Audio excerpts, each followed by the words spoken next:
بھارت میں پہلگام حملہ اور پاکستان میں جعفر ایکسپریس ٹرین حملہ، دونوں میں 26 افراد مارے گئے۔ حملوں میں مارے جانے والوں میں فوجی جوان شامل تھے۔ دونوں حملوں میں خواتین اور بچوں کو نہیں مارا گیا۔ ان حملوں کے پیچھے کیا کوئی ایک ہی دہشت گرد تنظیم ہے؟ کیا دونوں حملوں کی پلاننگ ایک ہی جگہ ہوئی؟ پاک انڈیا جنگ کروانے میں کس کا ہاتھ ہے؟ پاکستان اور بھارت کے درمیان جنگ سے کس کو فائدہ پہنچا؟ یہ تمام تفصیلات جانیے اس ویڈیو میں۔ پہلگام مقبوضہ کشمیر کے ضلع اننت ناگ کا چھوٹا سا شہر ہے۔ یہ 2 وجوہات سے پوری دنیا میں مشہور ہے۔ پہلی وجہ امرناتھ یاترا ہے۔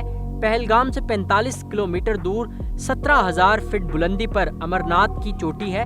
چوٹی پر ایک برفانی غار ہے جس میں برف کا ایک بڑا توڑا ہے۔ یہ توڑا آبشار کے جمنے سے پیدا ہوا۔ یہ غار امرناتھ مندر کہلاتا ہے اور ہندوؤں کے لیے بہت مقدس ہے۔ ہندو یاتری جولائی اور اگست میں زیارت کے لیے یہاں آتے ہیں۔ دوسری وجہ شہرت سیاحت ہے۔ شہر کے گرد درجن بھر ایسے مقامات اور چراگاہیں ہیں جہاں پورے بھارت سے لوگ تفریح کے لیے آتے ہیں۔ ان مقامات میں بصیران وادی بھی شامل ہے۔ یہ وادی پہلگام سے 7 کلومیٹر دور ہے، لیکن سڑک نہ ہونے کی وجہ سے وہاں پہنچنے کے لیے 45 منٹ لگ جاتے ہیں۔ علاقہ بہت خوبصورت ہے۔ چیڑ کے گھنے جنگلوں کے درمیان خوبصورت چراگاہ ہے جس میں دن بھر گھوڑے اور بھیڑ بکریاں چرتی رہتی ہیں۔ 22 اپریل 2025 کو اس چراگاہ کے قریب موجود چیڑ کے جنگل سے 4 نوجوان نکلے۔ انہوں نے فوجی یونیفارم پہن رکھی تھی۔ ان کے ہاتھوں میں امریکی ساختہ M4 رائفلیں تھیں۔ یہ چاروں سیاحوں کے پاس آئے، ان کی شناخت کی اور انہیں گولیاں مارتے چلے گئے۔ 20 منٹ کی اس کارروائی میں 26 سیاحوں کو قتل کر دیا گیا۔ نوجوان اس کے بعد جنگل میں غائب ہو گئے۔ بھارتی میڈیا نے اس واقعے کو پہلگام اٹیک کا نام دے کر اسے پاکستان سے منسلک کر دیا۔ بھارت کے مطابق یہ مکمل فوجی آپریشن تھا۔ دہشت گردوں نے ایک ایسا مقام منتخب کیا جہاں سڑک اور موبائل فون سگنل نہیں تھے۔ قریب ترین فوجی کیمپ بھی گھنٹہ بھر کے فاصلے پر ہے۔ دہشت گرد دن 1:30 بجے آئے، 20 منٹ میں کارروائی کی اور اس کے بعد جنگل کے ذریعے شام کا اندھیرا پھیلنے سے پہلے اپنے ٹھکانے پر پہنچ گئے۔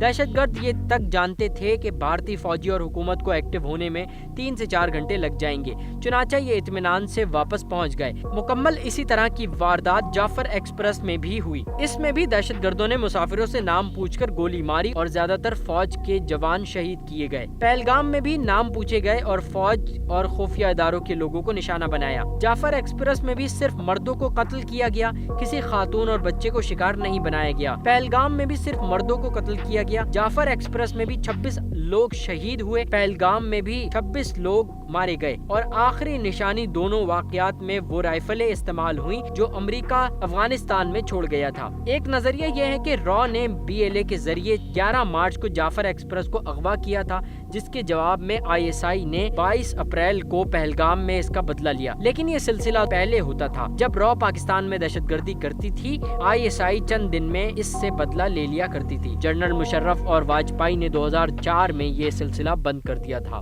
جعفر ایکسپریس اور پہلگام دونوں حملوں میں ایک ہی دہشت گرد تنظیموں کے شواہد ملتے ہیں۔ یوں معلوم ہوتا ہے کہ خطے کا امن تباہ کرنے اور اپنی جیبوں کو بھرنے کے لیے جعفر ایکسپریس ٹرین پر حملہ پھر پہلگام حملہ کیا گیا۔ کوئی ایسی قوت موجود ہے جو برصغیر کا امن تباہ کرنے کے لیے کوشاں ہے۔ ان حملوں کے نتیجے میں حالیہ دنوں پاکستان اور بھارت نے ایک دوسرے پر حملے کیے۔ بھارت کے مطابق انہوں نے دہشت گردوں کے ٹھکانوں کو نشانہ بنایا، لیکن در حقیقت ان حملوں میں معصوم بچے اور عام شہری بھی نشانہ بنے۔ پاکستان کے مطابق آرمی بیس کو نشانہ بنایا گیا، جس میں بھی آرمی کے جوانوں سمیت بچے اور کچھ سویلین نشانہ بنے۔ جنگ کا سلسلہ جاری رہتا تو ابھی تک نہ جانے کتنے لوگ لقمہ اجل بن جاتے۔ سازشی عناصر کا تعاقب کرنے کے بجائے ایک دوسرے کے گریبان کو پکڑنے سے خطہ تباہی کے دہانے پر پہنچ سکتا ہے۔ دونوں ملکوں میں ایسے لوگ با اثر اور طاقتور ہو چکے ہیں جن کے نظر میں جنگ اور ایٹم بم کھلونے ہیں، اور یہ لوگ یہ کھیل کھیل رہے ہیں۔ چنانچہ عقل کا تقاضا ہے کہ دونوں ملک کسی دوسری طاقت کے بغیر اکٹھے بیٹھیں، اپنا تنازع 20 سال کے لیے فریز کریں،